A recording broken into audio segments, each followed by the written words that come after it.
My name is George Gittoes. I'm Australian. I was born in Rockdale, which is outside of Sydney. It's probably the poorest suburb in Australia and always has been. I grew up on the streets, and when I was a kid you thought the only way to get in the newspaper was to get killed or something. You'd never normally think someone like me would have a voice like I now have in film and art and the other things that I do.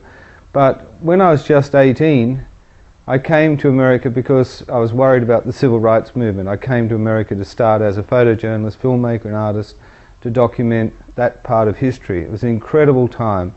I think it was Martin Luther King and Bobby Kennedy's death that made me think I've got to work in America. And so since that age of 18, I've been using all of my mediums to cover what's outside, not what's inside. And I don't belong to any political movement or party. I just hate injustice, and I believe that it's only what you see with your own. It's what you see with. I only believe what I see with my own eyes. I don't rely on newspapers. I don't rely on television, and I found that everything that's reported in the media is distorted and strange and twisted. Within the first day of arriving in a place like Islamabad or Pakistan or Bosnia or Iraq, you discover that it's completely different. And an artist can view things and show things in a different way to a journalist. Everyone says to me, why? You know, you're an artist. Why do you keep going to war? Why do you keep risking your life? And I say, well, why don't you? Why aren't there more artists doing it? You know, I'm very proud when I'm talking before a whole lot of students who are artists to say, I believe in what I do so much that I'm happy to risk my life to do it. Look at all these soldiers that get sent out by the American military, and they're or any army, they're expected to risk their lives, and quite often they don't know what they're risking it for. They're just following orders. In my case, I put myself there, and that makes it very hard because, for example, I'll be in Baghdad and I'll read about shock and awe that Americans are going to bomb this city, as they say, back to the Stone Age, and any minute I could get in a car or on a plane and leave and be safe. But it's my decision, not someone else, not an editor, not an officer in an army. It's my decision to stay there and do the art. And people wonder, how do I do film, photography, painting, all the things that I do? But for me it's all the same. I'll be out filming in the day, and then there'll be things that affect me internally that I can't express with what's on a camera, because a camera is just a mechanical thing made in Japan. It's a tool.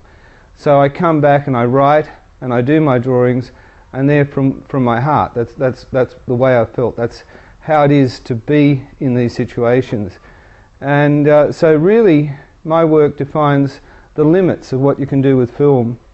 And so when you can't achieve what you want to say with film, you move over to writing or drawing or painting, and you know, the limits once again of the painting, all these mediums. But by doing them all, I feel that I'm kind of almost covering it. I'm getting it. It's interesting, if you're at a massacre, like for example, I was in Rwanda at the Kabaya massacre, where something like 200,000 people were slaughtered around me with machetes. And I knew that I had to document this because the people doing the killing were war criminals. And I knew that my photographs would someday be used to try and bring them to justice. But there were things going on there, stories to be told, emotional things like being in the dark and hearing mothers crying and their babies dying, and the horror of it could never be expressed with a camera or anything else. It had to be an artist and a writer. You know, you can only get to that stuff through your own, you know, internal emotions. You know, a camera can't do it. So I hate it when people say to me, you must be some kind of adrenaline junkie, you know, you love war and violence, you keep going back. There couldn't be anything less true. I love peace, I love humanity, and that's why I'm there. I want people to know that I care. Now, if you look at my film Miscreants, there's a moment where I've gone into a mosque and there's an old man and he's had 3 members of his family killed, and he thinks that I'm BBC, that I'm a BBC cameraman. The truth is the BBC would never send anyone there. It's too dangerous and not a big enough story. But for me, it didn't matter if that film never got seen. I hugged the man, I kissed him, and I let him tell his story. I became a platform for him to tell his story. And he went away, he'd lost his family, but at least he felt someone in the world cared. And that's the big function that I fulfill. I'm in all these obscure places. And what I do is so dangerous that I would never take a crew. I'd never take anyone with me. I have to go alone. I take my cameras, my equipment, my book. And I've developed this wonderful appreciation for the goodness of humanity in general. So even though I might be in a place where armies are killing each other, I find in those places people are very tender, very caring, very loving, and they look after you. So by going on my own and putting the trust in them that they'll keep me alive, that's why I'm still here. I'm not here because I'm John Wayne and I'm bulletproof or something. I'm here because everywhere I go, there are good people who look after me and care, and they want my story to be told. The people, for example, of Pakistan, with the film that I've just made, they don't want a fundamentalist rule that's going to take away the rights of women to go outside or have education, and take away the rights for people to listen to music and do poetry. And so, but they also want the world to know that Pakistanis and people of the tribal belt are good people. You know, they want their story to be told, and they want the world to realise that they're not all like the Taliban, they're not all like these extremists. So I think that was a very, very dangerous film to make, but in a way it wasn't dangerous for me because there were so many people who took me under their protection. There are times in the film where you'll see me almost getting killed. Someone will be pulling a gun on me and pointing at my head and about to pull the trigger. But there's always 4 or 5 other people who love me, who are within arm's reach, that can pull that gun away from my head. And I'm aware of that. That's my safety net. And I really kind of throw myself into that world knowing that people will look after me, that I'll be looked after. Well, it's in all the places I go, my wife says that I'm like water going down a mountain. I always find the quickest route to danger. And I'm there where the heads are coming off. If you see my photographs, they're not something taken with a telephoto lens, they're taken with a wide-angle lens as it's happening, and I'm risking my life every minute. For example, in Gittoes in Rwanda, when an army came down and started slaughtering people who were sheltering at a church, the commanding officer said to me, "If you even think of taking a photograph, I'll kill you." And I took 7,000 photographs. And I was injured, it was hard, you know, it was very, very hard. My life was threatened over and over again, and as well as that, I was saving people. I collected 120 babies and got them off to an orphanage and saved them from being slaughtered. So Rwanda was very bad, but it's just, like for example in this film in Pakistan, we were making a film, you know, it was actually a film about family values, and we had women in it, and the Taliban came, you see that in the film. They closed down the film, and then I went towards them asking them why were they doing it. Instead of replying with words, one of the men picked up his gun and cocked it. Unfortunately, he hadn't put his clip in properly, so when he pulled the trigger, the gun misfired, it didn't fire. Had he put his clip in properly that morning, I wouldn't be talking to you now. It's the job of people like me to not be frightened and to push things to the edge and be prepared to talk to people. Like for example, Nazib, who's one of the main supporters of the Taliban and believes that there shouldn't be film or rights for women and these kinds of things. I went out to Deer Province to interview him for the film, and before we started, he started saying this film is not going to be good for us. And I started to think, well, I'm in the room, and now I've got his hospitality, but I took a different route home. You know, I suspected that there could have been an ambush for me on the way back, so we drove through rural areas and took a route that no one would ambush us on. And you know, a lot of the very, very dangerous things happen when you're not actually filming. For example, also making that film. I mean, there's too many hundreds of stories to tell you. Like, basically my life is Russian roulette. Almost every day I'm in the field I'm getting my life threatened. But one day I'd lent my car to someone, and so I had to catch a taxi, and in Peshawar there are these taxis that trawl for people that they can kidnap. They would never think that they'd get an Australian because there are no Westerners there. They get people who've got a little bit of money and they go after the ransom. So I was kidnapped by a couple of kidnappers who were probably there for the money, but they were connected with Al-Qaeda and the Taliban. And suddenly I had two gunmen on either side of me.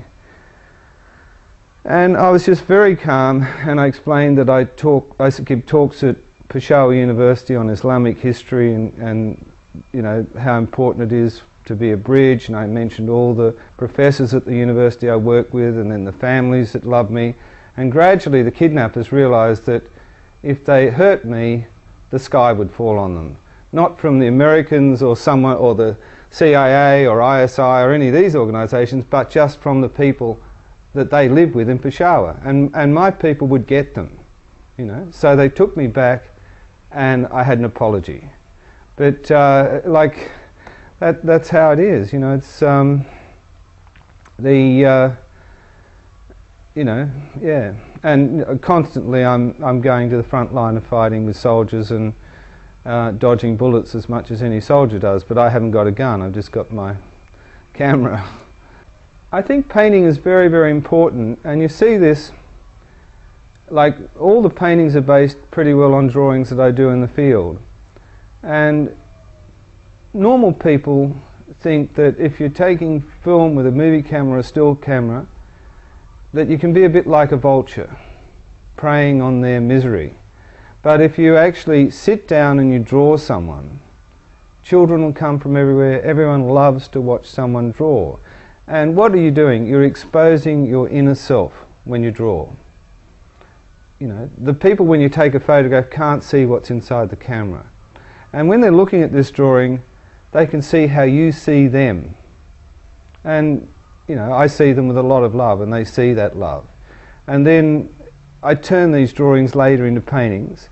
And then there's another aspect.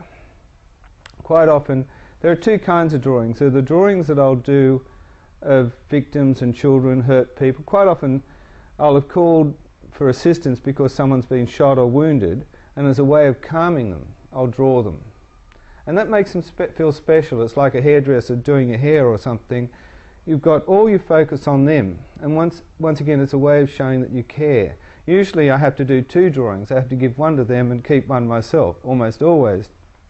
And if you're some poor African or someone in Palestine or somewhere where no one's ever given a damn about you, and suddenly you've got an artist who's using all of his talent to express you, that means a lot more than just click a photograph, where the photographer can take the photograph, and then while I'm doing the drawing, the people tell me their stories. And I always write their stories on the sides of the drawings, you know, or in my diaries. And the stories to me are just as important as the drawings. In fact, I had an exhibition that toured South Africa, which was organised by Nelson Mandela, because I'd done so much work in South Africa. And I get tired of the question where people say, are your paintings therapy? My paintings aren't really therapy, because usually I do the paintings, unlike the drawings, I do them back in a studio. And when I'm doing the painting, they're often about a thing like a massacre in Rwanda. So it's horrible for me. It brings back all the pain of what I've experienced, and I put that into the painting. But when I'm away, I'm by myself, and I've got my diaries.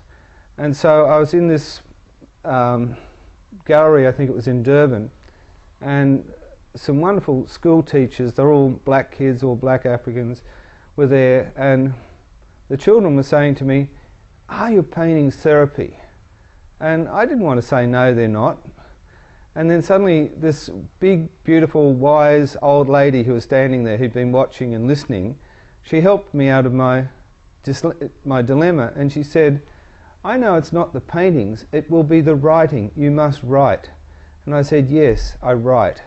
And that's what it is. So often I'll be in a massacre or something incredibly horrendous, and I've got no one to talk to. I'm in incredible spiritual pain myself over what I've seen. It's enough to send a person mad seeing the things I see, and I write, and I get it all out. And then after I've written, I can sleep. It's the writing that's the therapy.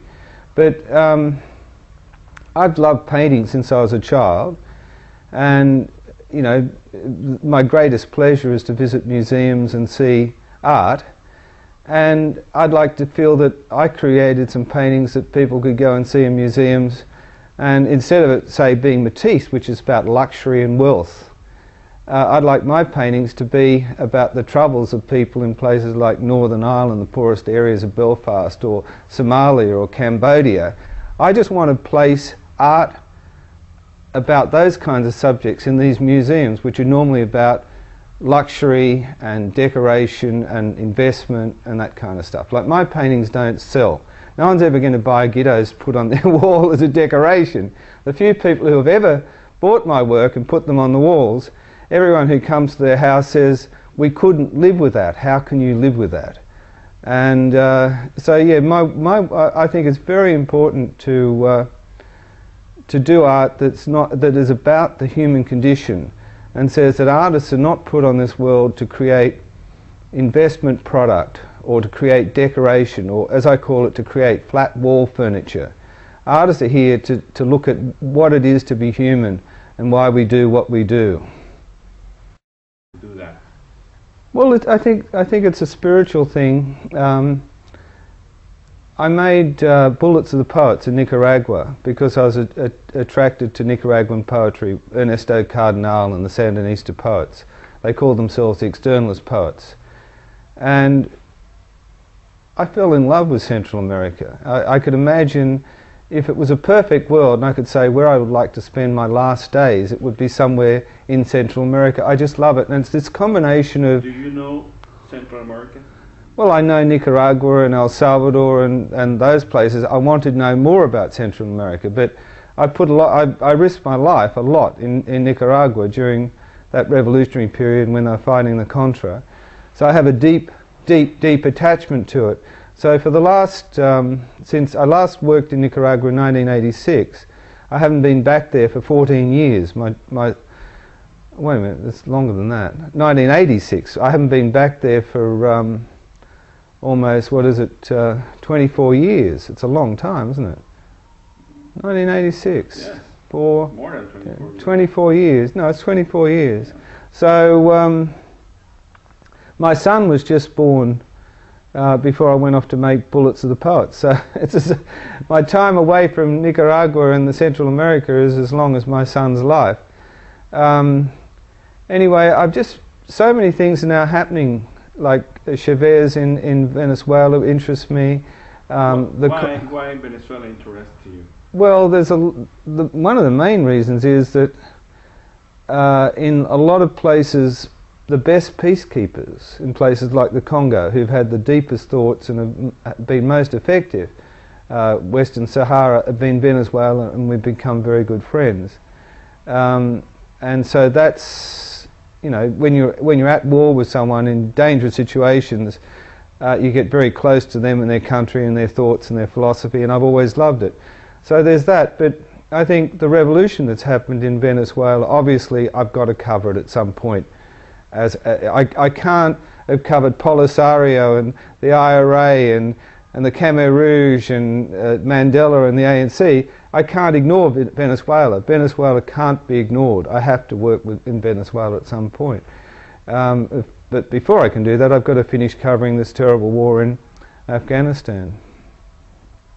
The reason why I'm in Texas at the moment is because I'm interested in this whole region, and of course the interaction between America and countries like Venezuela and Mexico and Bolivia is a huge part of it. So I'm spending 6 months preparing an exhibition which will tour around America in Houston for the Station Museum. But the main reason I'm here is I want to connect with people from this region and re-familiarise myself with the